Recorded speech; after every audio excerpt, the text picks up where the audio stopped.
नमस्कार। आज हम उर्वशी और पुरुरवा के प्रेम के बारे में जानेंगे। उर्वशी अपने पिछले कई जन्मों में कई विकलांगता एवं अपंगता के साथ जन्मी थी। ऐसी दुरवस्था के लिए उसके स्वयं के ही पिछले जन्म के कर्म जिम्मेदार थे। ऐसा कहा जाता है उर्वशी अपने किसी एक जन्म में ब्राह्मण स्त्री थी, जहाँ उनका नाम मालिनी था। वह एक विवाहित स्त्री थी और उनका लक्ष्य अपने स्वामी को अपने अधीन करना था। वह अपने स्वामी को कठपुतली की तरह इस्तेमाल करती थी। मालिनी की दुराचारिता इतनी बढ़ गई थी कि वह अपने स्वामी के सामने परपुरुष के साथ सहवास करती थी।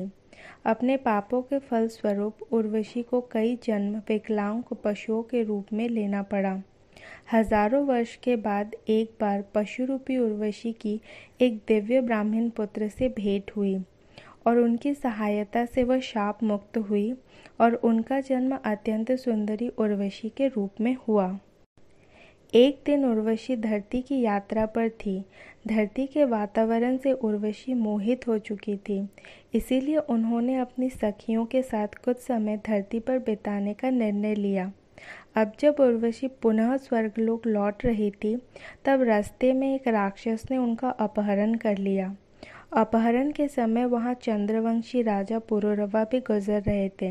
उन्होंने जब उर्वशी का अपहरण होते देखा तो वे तुरंत अपना रथ लेकर राक्षस के पीछे चले गए।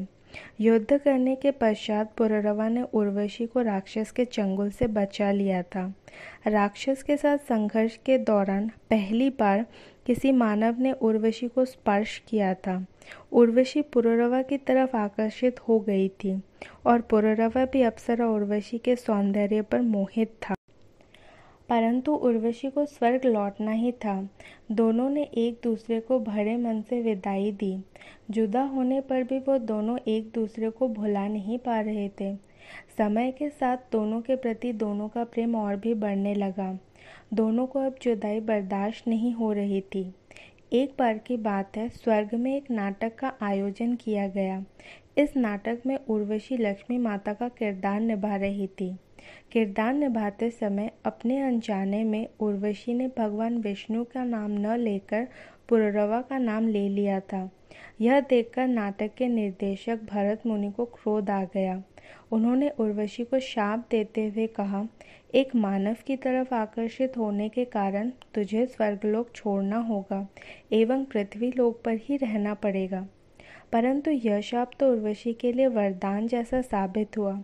शाप के चलते एक बार फिर उर्वशी पृथ्वी लोक आ गई। फिर वह पुरुरवा से मिली और उन्हें अपने प्रेम का इजहार भी किया। यह सुनकर तो पुरुरवा की खुशी का ठिकाना नहीं था। पुरुरवा ने भी उर्वशी के समक्ष विवाह का प्रस्ताव रखा। विवाह में सम्मति देने से पूर्व उर्वशी ने पुरुरवा के समक्ष 3 शर्तें रख दी। उर्वशी ने कहा, मेरी पहली शर्त यह है कि आपको मेरी 2 बकरियों का हमेशा सुरक्षा करना होगा। दूसरी शर्त यह है कि वह हमेशा घी का ही सेवन करेगी। एवं अंतिम शर्त यह है कि केवल शारीरिक संबंध बनाते समय ही दोनों एक दूसरे को निर्वस्त्र अवस्था में देख पाएंगे। पुरुरवा के सर पर उर्वशी का भूत सवार था। उसने ज्यादा न सोचते हुए उर्वशी की सारी शर्तों को स्वीकार की। शीघ्र ही पुरुरवा का विवाह उर्वशी से हुआ और वे दोनों आनंद पूर्वक साथ रहने लगे। कहते हैं कि कुछ साल बाद उनका यह आनंद देवराज इंद्र को खटकने लगा। उर्वशी के जाते ही स्वर्ग की रौनक चली गई थी और अब इंद्र उर्वशी को पुनः स्वर्गलोक ले आना चाहते थे। इसीलिए उन्होंने एक योजना बनाई। इस योजना के तहत एक रात उर्वशी की बकरियों को गांधर्वों ने चुरा लिया। बकरियों की आवाज़ पाते ही उर्वशी ने पुरुरवा को उन्हें बचाने को कहा, क्योंकि शर्त के मुताबिक यह पुरुरवा की जिम्मेदारी थी। जल्दबाजी में निर्वस्त्र अवस्था में ही पुरुरवा बकरियों को बचाने के लिए दौड़ पड़े। इसी दौरान देवताओं ने स्वर्ग से बिजली चमकाकर उजाला कर दिया और दोनों ने एक दूसरे को निर्वस्त्र अवस्था में देख लिया। इस घटना पर उर्वशी की दी हुई शर्त टूट जाने पर वह स्वर्गलोक लौट आई। धन्यवाद।